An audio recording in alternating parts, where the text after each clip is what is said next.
And I just wanted to do a little astrology reading for the week coming. And we have Osiris, Uranus, and a moon conjunction in Aries. And Aries is the crown chakra. So even though the moon isn't full, it's still important where it is. And it's, creating emotions for people because the moon rules emotions. So with the moon there, your emotions are going to be a little bit more warlike and like with a short fuse, but then you can let it go. But it's also highly impatient, and you need to exercise to help you through these emotions, right? So it's pretty intense out there right now, right? But you can kind of feel like people are taking their stance right now. So with Uranus there, you have new ideas, and you have lots of energy, and you do things your own way, and you won't be forced into anything that you're not. So this again is causing the polarity between consciousnesses that are happening on the planet right now. You can be impulsive. And then with Osiris there, he's the hero, right? He's the hero that sacrifices himself. He's like the general that sacrifices himself. So the hero loves idealism, and he's the one that's leading us against wickedness in this world. Okay, so he's like the general. So he's there, and they're all in the crown chakra. So this is really intense because that's ruled by Mars, and so there's a intensity. And Aries is the god of war. So it's like when not war in a negative way, but the war within you, the power, like your will. So that's why it's really intense because your emotions are there, the moon. And Uranus is heaven, so the heaven planet, and then Osiris, who's basically saying, we're going to fight this wickedness and we're leading the battle. So it's pretty intense out there right now. I found Osiris's asteroid glyph. His number is 1923, which is kind of funny, 23, right, which is DNA. But I really like the glyph because it's like the all-seeing eye. And I had never seen this before, so I just wanted to share that with you. That's the glyph. Now, the other one I want to track and keep an eye on is Dionysus. He's in Gemini today, and that's on Pollux, which is the ascended twin. But the reason I'm so curious about him is because I was looking into him, and I always go back and check dates. And I found that he was in some pretty important places on some pretty important events. So I want to share that with you. So on 9/11, he was in conjunct with the moon on the hammer of Orion. And you guys know that I went through all the blood moons, how they always go back to the hammer of Orion. And there's like a pattern to them. So I did a video on that. But now we have Dionysus there with this conjunction. And so then I wanted to see where it was when Trump was born. And of course, it was conjunct with his sun on, very close to the hammer of Orion. So, obviously this asteroid is a really important asteroid. So I'm going to keep an eye on it and, keep following it and showing you the meaning of Dionysus. I'm sure everybody knows about him. He's the god of the wine, but that's the nectar of the gods. Okay, so you drink the wine to become immortal, and then you get to play in the Garden of Eden, and he wants you to do that. And so it's interesting that, that it was there with Trump on the Crab Nebula that Trump was born on, which is a supernova that actually has a frequency coming from it. And Dionysus was there right beside Uranus and the sun. Like, it's just like, wow, all in the silver gate. So that's pretty amazing. The horns of Taurus, the silver gate, represent your third eye because you have lateral ventricles right behind your third eye spot, which are the horns. So the horns represent your all-seeing eye. And this is the glyph for Dionysus. So you can see it's like wine. And then the symbol of the triangle on top, this represents the soul. This is sulfur, or when there's two lines, it's phosphorus. But it's really your soul. The symbol looks like a Christmas tree, right? So that's interesting. It's like your soul is free once you drink the wine of the gods. The Greek god of wine, fertility, and revelry was actively worshipped for more than 2 millennia and may actually have Asian or African origins. Dionysian religion cults are historically notorious for their frenzy celebrations called Dionysia, also known as Bacchanalia. so named for Dionysus, Roman alias Bacchus. So he has two names. His wine and fruit-laden visage has inspired some to link Dionysus to the Green Man, an ancient symbol of seasonal change and rebirth. So he's like rebirth, but I really do believe that he also, represents Pluto in a way, even though he ties to Jupiter, because he's the god of the wine, and that's all to do with Saturnalia and the festivals when you change, when they changed from the leaders were acting like the servants and the servants acting like the kings, whatever, they switch roles and they celebrated with big wine festivals and frenzy and, partied, and it was, really wild. So, he represents that. So it's interesting how it's all kind of layered, but even though he represents the wine and rebirth, there is some element to him as being like Hades, right? Is the underworld, the Tirnanog, and to paradise, right? You drink the wine and then you go to paradise. Sometimes he's recognized as a young child, and other times like an older man, but there's always a bull. This is the what I've noticed is they have the bull, and it has to do with the tradition of them killing the bull at the festival. Okay, so here's the bull with his head chopped off, but it's really like that's where the wine's coming out of. And so, it's interesting. There's the bull and the serpent. This is the picture. So it's like you've got your Kundalini. Here's an interesting one where they have the rabbit and the bull.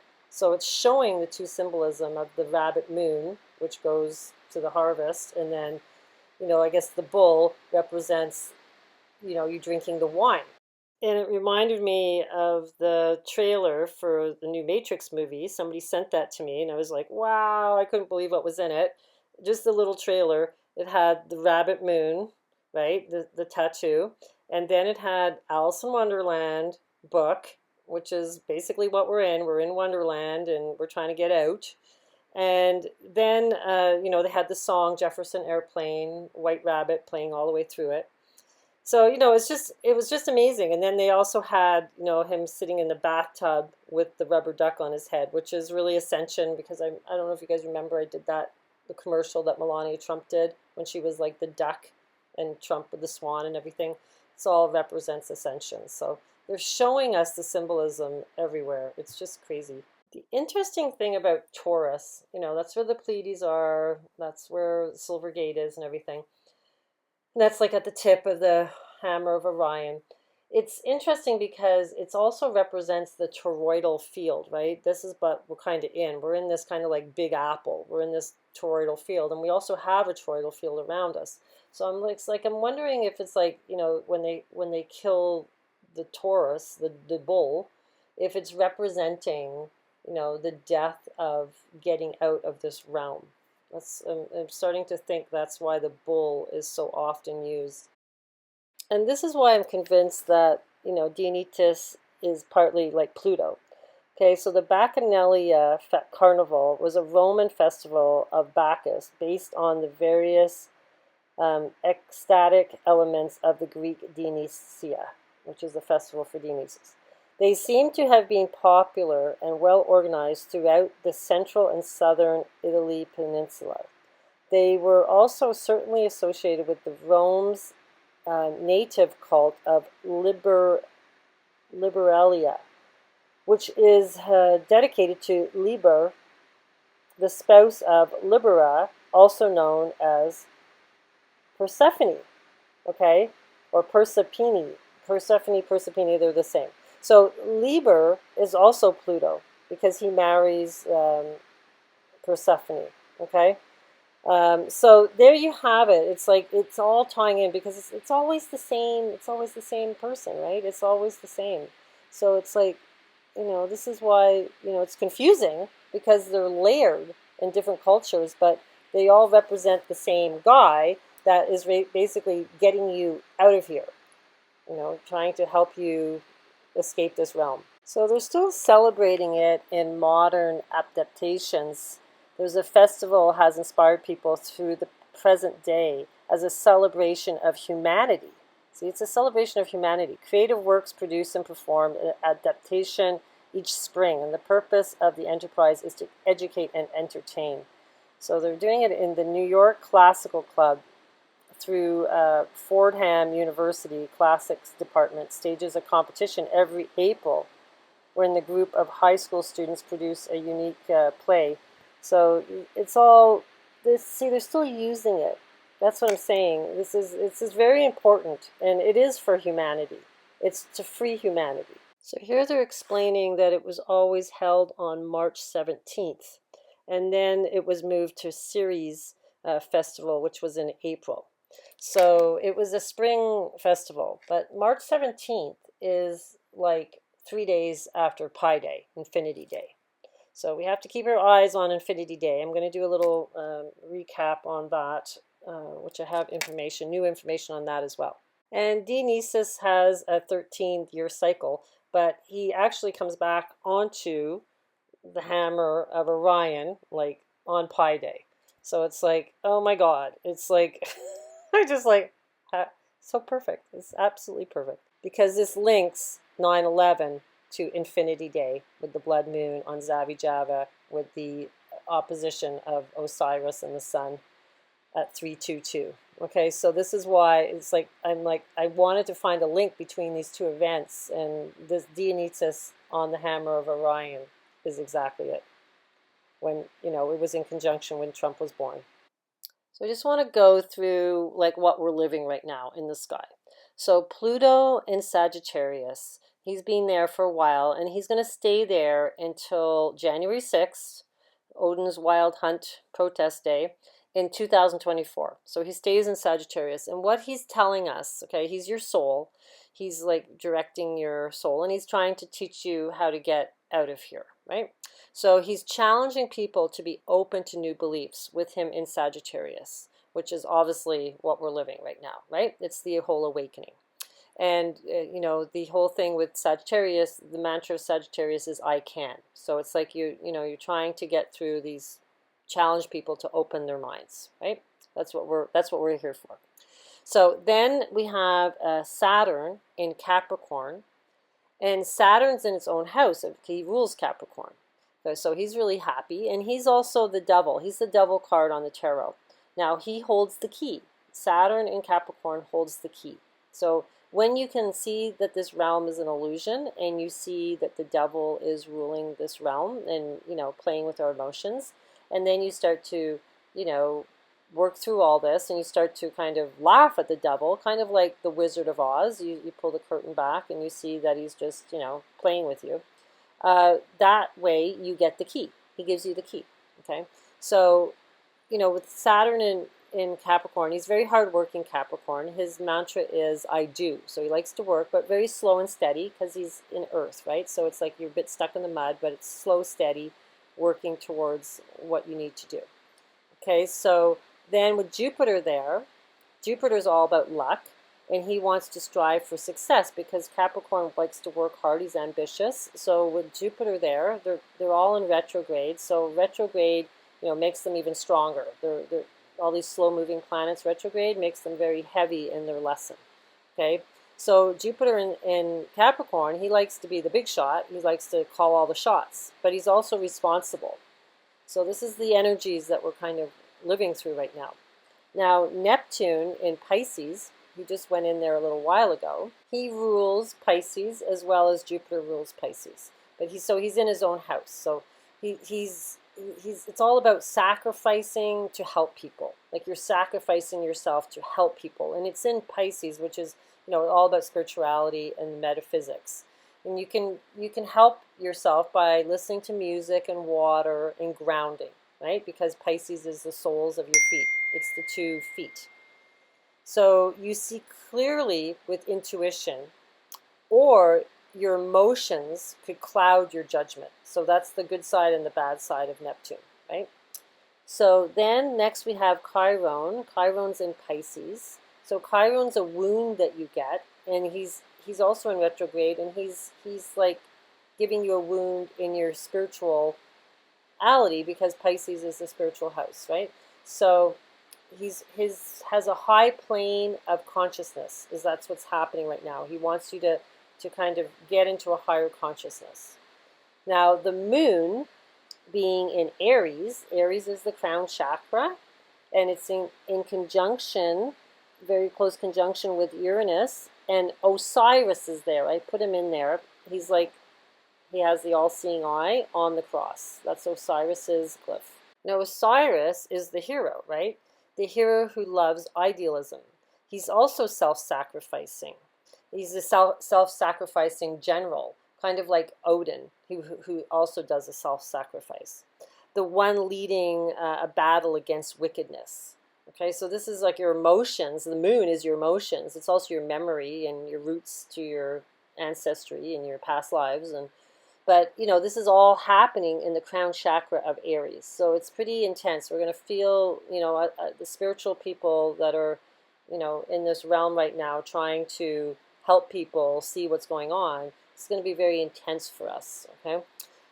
So now we have Dionysus. He's in Gemini. And like I said before, he's on Pollux, the twin that is ascending. So again, bringing us power to the ascension awakening in us. Then we have the sun. The sun is in Virgo, very close to Zavijava. And you can see the sun is almost in conjunction with Mars. So Mars is like the crown chakra, Aries. It's also rules Scorpio, which is where Pluto also rules. So again, this is like attaching us to our soul and to ascension and our doorway out of here. And it makes it intense because it's like Mars is like also war, right? So it's like making the warrior inside of you really want to, like, you know, fight and bring this knowledge to the surface, right? Mercury is on Spica. That would be the Washington Monument. That's the tree of life. So he's in a very, you know, intense location as well, and that's your mind, you know, and that's also your communication. And then Venus is in Libra. That's her own house, right? So she's right there in balance. So she doesn't want to rock the boat. She wants all love and balance coming.